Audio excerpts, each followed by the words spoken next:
Bien, bonjour. Donc c'est tombé sur moi, audition, émotion. C'était facile. Mais bon, c'est un choix, rassurez-vous.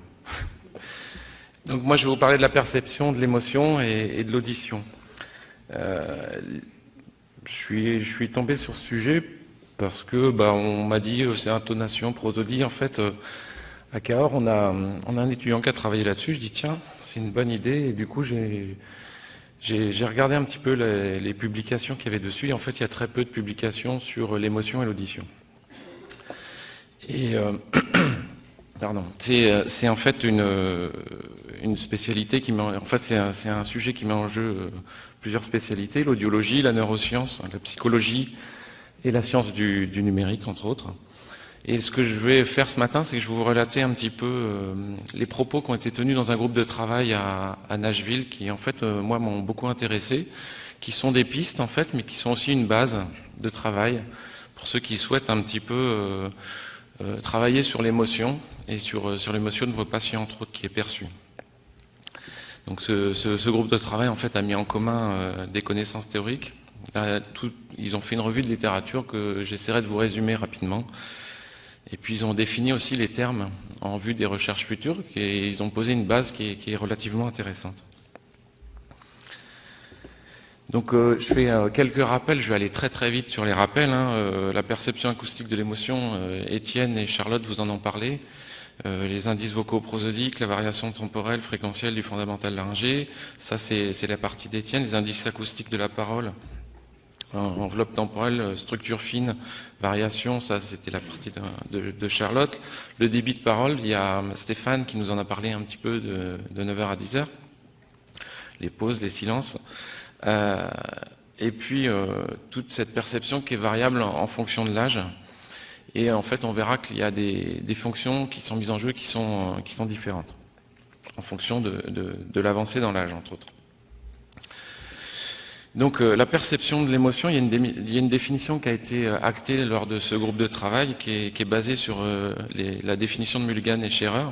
Donc l'émotion, c'est des courts épisodes affectifs qui sont gérés à travers les objets. Alors, les objets, ce sont des choses, des organismes, des événements, des comportements, des rappels de mémoire, et qui créent des changements dans le corps et qui peuvent être évalués et ressentis.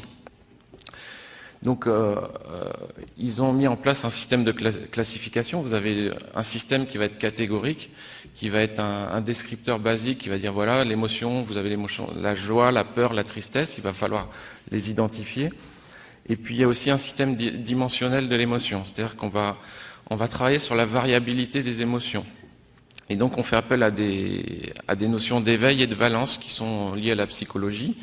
L'éveil, c'est le fait d'être calme ou excité. Et puis la valence, en fait, c'est on va juger du côté agréable ou désagréable. Et puis après, il y a aussi la prédominance, en fait, de cette dimension de l'émotion. Ensuite, ces émotions, elles vont être interindividuelles, c'est-à-dire c'est comment on perçoit ou on réagit par rapport aux autres vis-à-vis d'un stimuli.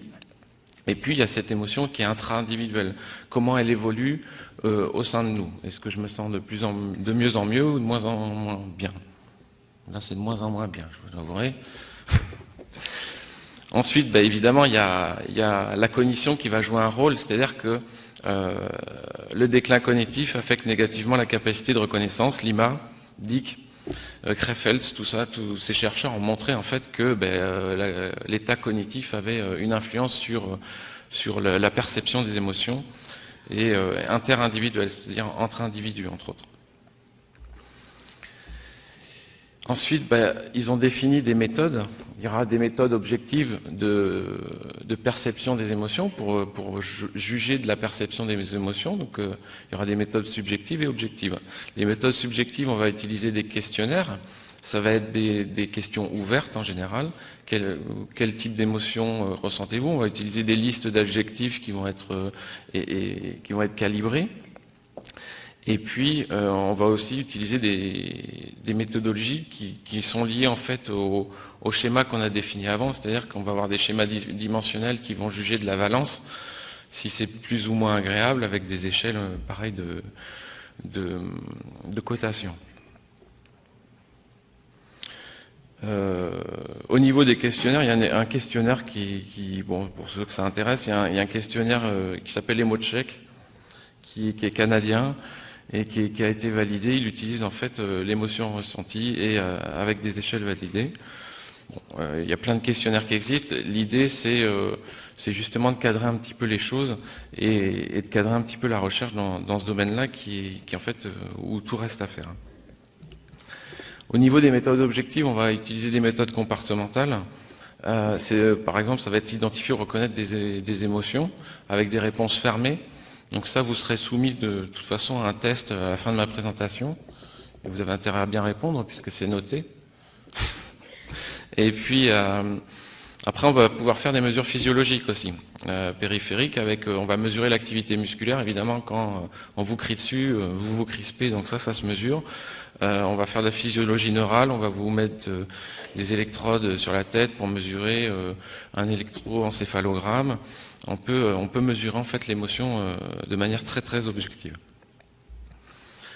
Les stimuli utilisés souvent, en fait, dans ce genre de recherche sur la perception de l'émotion, on va utiliser des acteurs, des actrices, donc pour différencier le genre, qui vont jouer plusieurs émotions.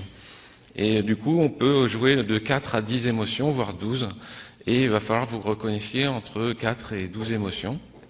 On va prendre des acteurs jeunes, des acteurs âgés, pour aussi voir s'il y a une influence de l'âge sur la perception de l'émotion.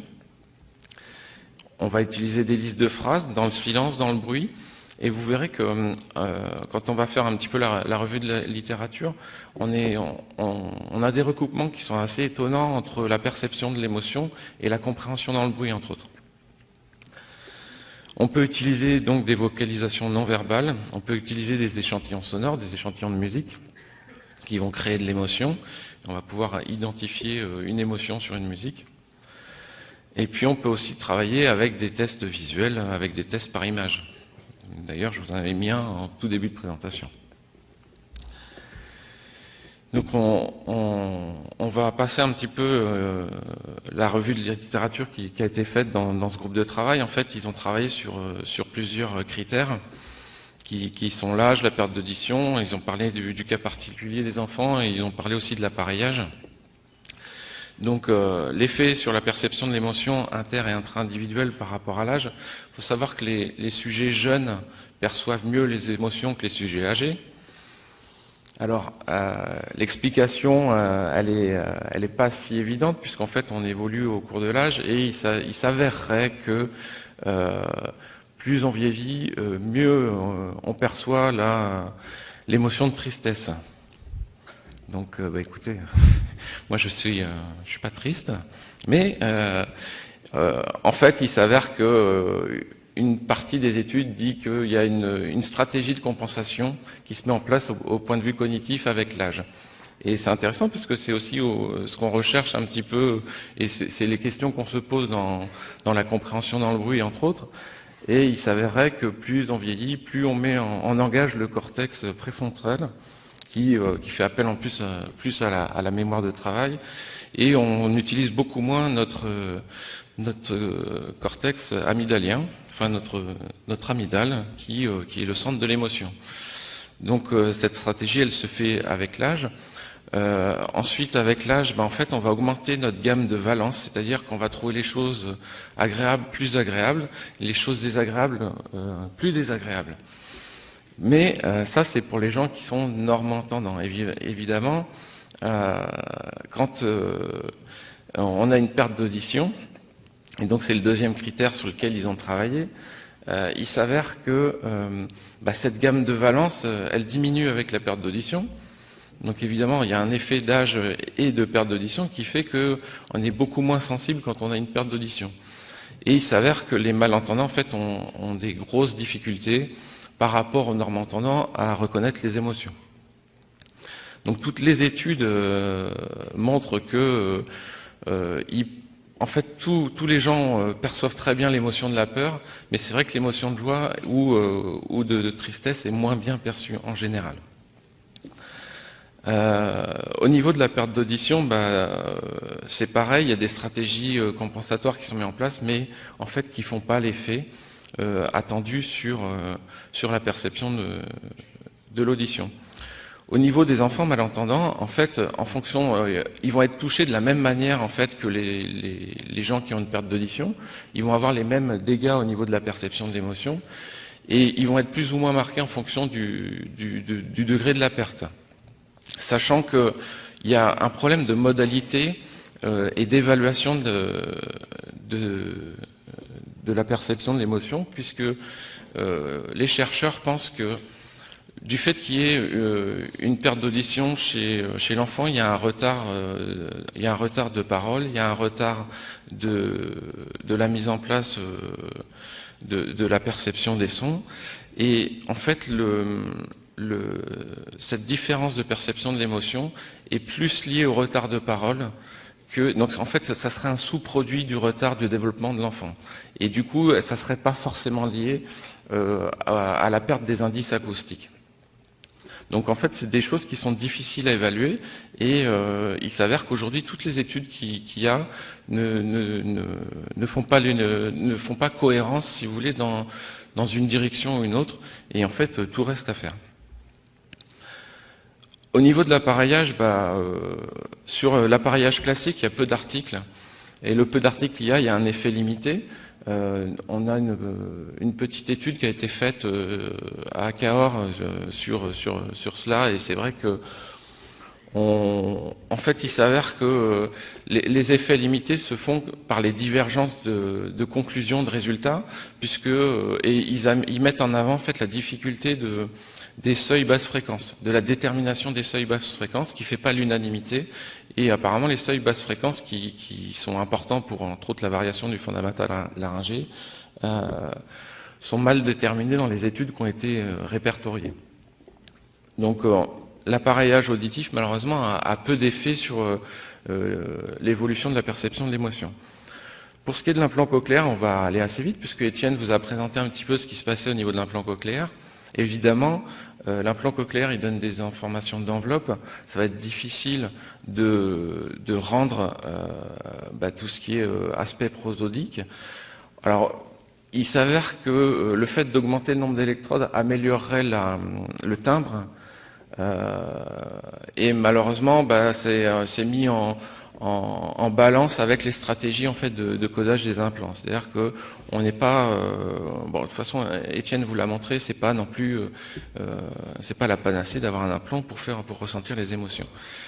Il s'avère que par contre l'appareillage bimodal, c'est-à-dire le fait d'avoir un appareil contralatéral, améliore les perceptions de l'émotion. Il faut savoir que sur un test de perception de l'émotion, un normand-entendant va avoir 80 à 85% en moyenne de score positif, alors qu'un malentendant va être à 50-60% de reconnaissance des émotions. Pour ce qui est de l'entraînement et du coaching, en fait, il y a eu des essais qui ont été faits d'entraînement de l'émotion avec la musique.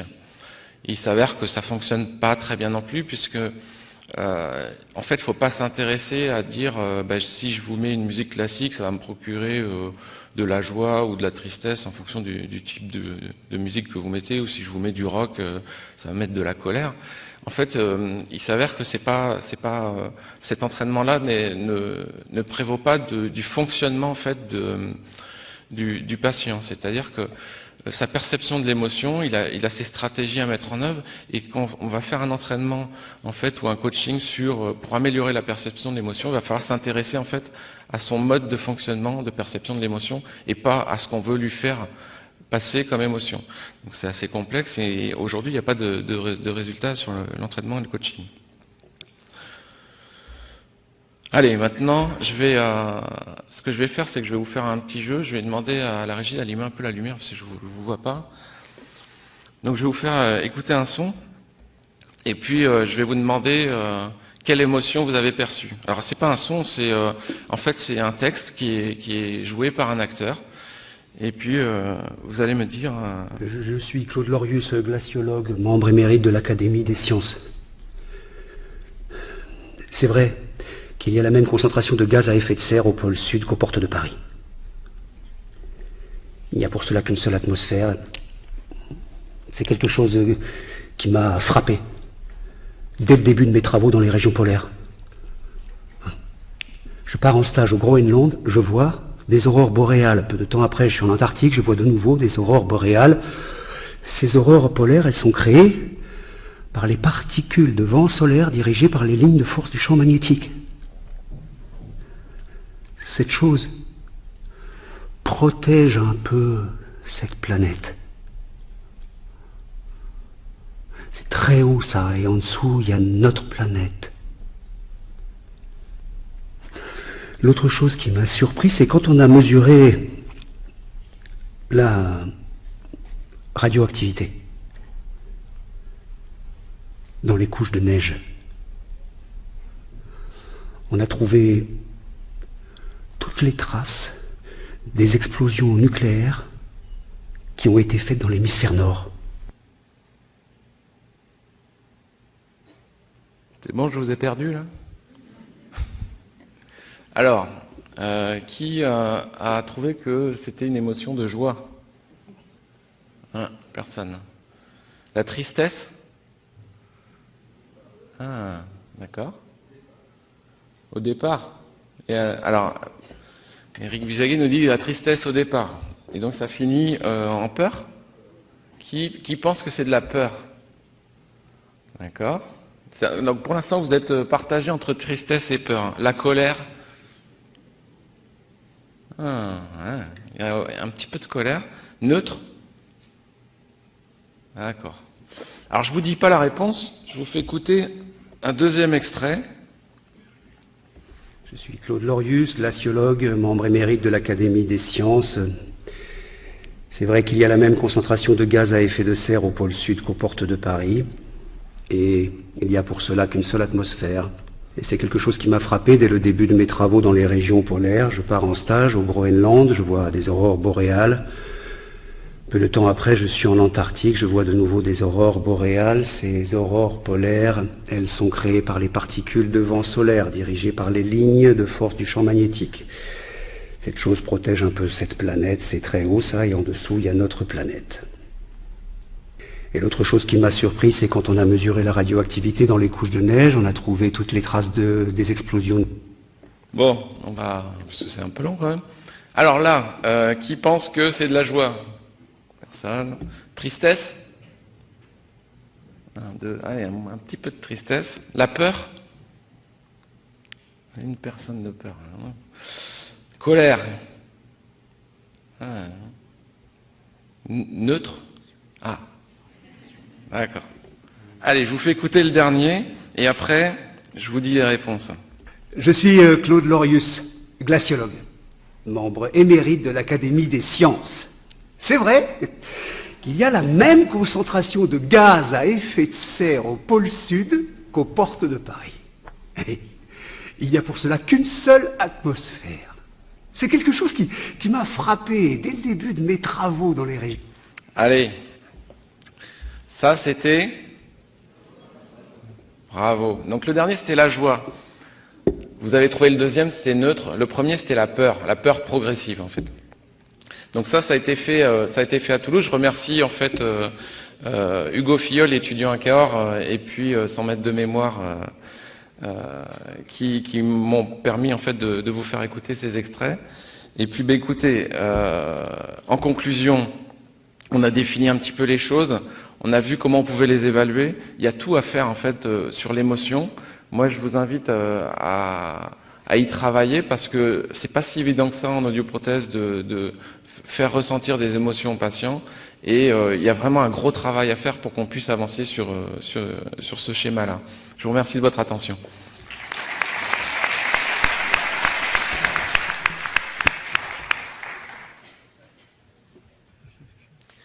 Merci beaucoup pour ces exposés tout à fait passionnants et aussi très complexes.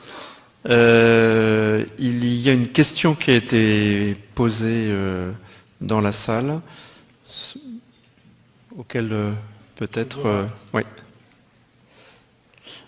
Donc, alors la question est la suivante. Les résultats sur la reconnaissance du genre je suppose par la fréquence fondamentale, sont-ils en faveur de l'adaptation bimodale pour améliorer le bénéfice des implants cochléaires? En fait, non. Désolé. Parce que, en fait, ce que nos résultats montrent, c'est que les implantés, ils entendent déjà trop bien la hauteur. Ça paraît contre-intuitif. Mais pour la perception du genre, ils utilisent trop la hauteur. Ce qu'ils n'utilisent pas assez, c'est la longueur du tractus vocal. On a fait quelques études sur des simulations de réhabilitation bimodale, et on voit que la longueur du tractus vocal, elle ne passe pas du tout dans les basses fréquences. Et du coup, s'il y a juste de l'audition résiduelle dans les basses fréquences, ça aide pas. J'aurais une question supplémentaire pour l'implanté. L'étude a été faite avec toujours le même implant ou pas? Ou est-ce qu'il y a eu des variations d'un implant à l'autre? Oui, il y avait plusieurs marques d'implants. Et il n'y a pas de différence. Il n'y a pas de signification. Ce qu'on n'a pas fait, c'est qu'on n'a pas testé d'utilisateurs de MED-EL, et peut-être que leur stratégie ferait des différences, mais on ne sait pas. Moi j'ai une question de pédiatre, je suis désolé, on ne se refait pas. Quel sont l'état des connaissances actuelles concernant le développement de la prosodie? Est-ce que c'est tout au long du développement de l'audition? Est-ce que ça commence très très tôt? Moi j'ai l'impression que oui, mais quelle est votre opinion à ce sujet-là et quelles conséquences ça a sur l'appareillage et puis l'implantation cochléaire notamment? C'est pas très bien connu. On a commencé nous à faire des études sur ça, mais il n'y en a pas beaucoup. A priori, c'est quelque chose qui se développe très lentement. Même la perception en fait de la prosodie, c'est quelque chose qui se développe très lentement. Dans les études qu'on a faites, on voit que les enfants qui ont 12 ans sont pas comme les adultes encore. Et d'autre part, quel est le rôle des influences multisensorielles? C'est-à-dire que pour analyser effectivement les indices sonore sous-tendant la prosodie, il y a aussi l'association avec l'état du visage de la maman, par exemple. Est-ce qu'elle est en colère, pas en colère, etc. Ça dans l'émotion. En fait, à peu près dans tous les indices qu'on a présentés aujourd'hui, les aspects bimodaux ou multimodaux sont vraiment très importants. Et du coup, sont difficiles à étudier en laboratoire. Je crois que c'est aussi extrêmement important dans le développement de la robotique et de l'interaction homme-machine, sûrement, j'imagine. Est-ce qu'on peut penser qu'il y aurait une relation, par exemple, émotionnelle? Moi, je suis un émotif et énorme, ça ne se guérit pas d'ailleurs, je continue à l'être dans l'idée. Et vis-à-vis de l'acouphène, on a beaucoup étudié acouphène, émotion. Est-ce qu'on peut penser qu'il y a une corrélation entre les deux vis-à-vis de la reconnaissance de parole? Vous avez une idée ou pas du tout? Question intéressante. Ça, c'est la question piège à la Eric Bizaguet. Vous pouvez répéter la question? Non, le système est vachement simple. C'est émotion, acouphène. Est-ce que ça a une corrélation? Est-ce que l'amygdale serait hypersensible chez certains par rapport à d'autres? C'est évident, oui. Après, c'est marrant que tu me parles de ça, parce qu'il y a un papier qui est sorti là, il y a un jour ou deux sur la TRT, le bruit blanc en fait, qui serait nocif en fait. Qui serait nocif parce que en fait on désinhiberait en fait des zones du cerveau en fait en mettant un bruit blanc et à stimuler sur des choses qui ne sont pas très intéressantes. Et ce papier disait justement le GBB c'est pas forcément une solution et peut-être mettre des sons qui créent des émotions, on aurait des thérapies au niveau de l'acouphène qui seraient beaucoup plus intéressantes. C'est dans Hearing Journal, je crois que j'ai lu ça. J'avais vu un truc aussi comme ça il y a quelques années. Et il me semble, oui, que en fait on a tout à faire là-dessus. Et je pense que l'acouphène fait partie en fait des choses où on pourrait travailler sur l'émotion. Évidemment que les gens qui sont acouphéniques, qui ont besoin d'une TRT, je vous raconte pas l'état émotionnel. On n'est plus dans le cortex préfrontal, là. On est dans l'ère amygdalienne. Et évidemment que c'est vraiment drôle cette question, tiens, parce que c'est vraiment ce que j'ai lu là il y a 2 jours, et ça remet en question en fait la TRT par bruit blanc. Et il y a un travail à faire, en fait, c'est ce que je vous disais. Il En 2017, il se pose les questions de quelle base de travail on pose pour travailler sur l'audiologie et la perception de l'émotion. Donc on est en 2017 et tout reste à faire. Et je pense qu'il y a un vrai travail sur l'acouphène à faire avec l'émotion. Avant de lever la séance, y a-t-il d'autres questions dans la salle? Vous n'êtes pas encore tout à fait réveillé là, hein. Il vous faut un bon café peut-être? Charlotte, est-ce que tu peux me dire quel est le pourcentage de personnes que tu as parlé en compression fréquentielle? J'ai entendu qu'il y avait des choses qui changeaient avec ça. Est-ce que tu penses que il faut le faire pour tout le monde? Est-ce que dans des études que tu as fait, il y a eu quelque chose qui apparaît? Alors il faut savoir que chaque test de perception catégorielle prend 1 heure à peu près. Donc ça me semble en pratique courante complexe à mettre en œuvre. Par contre, je pense que sur des études d'étudiants pour compléter et pour mieux comprendre le mécanisme, pour ensuite nous aiguiller sur des choix prothétiques pour améliorer notre prise en charge. Mais je pense qu'il y a vraiment un travail de fond parce que la littérature anglo-saxonne, etc., j'ai vraiment pas trouvé d'études chez le malentendant, appareillé ou non, autre que finalement les études françaises que j'ai pu traduire. Il y a plus d'études effectivement qui sont faites sur l'implant cochléaire, donc voilà. Et pour autant, vu l'importance de ce mécanisme, c'est vrai que ça pourrait être quelque chose à creuser. Merci beaucoup. Je crois qu'on va arrêter là et on reprend après la pause dans une demi-heure. À tout de suite. Bravo à tous.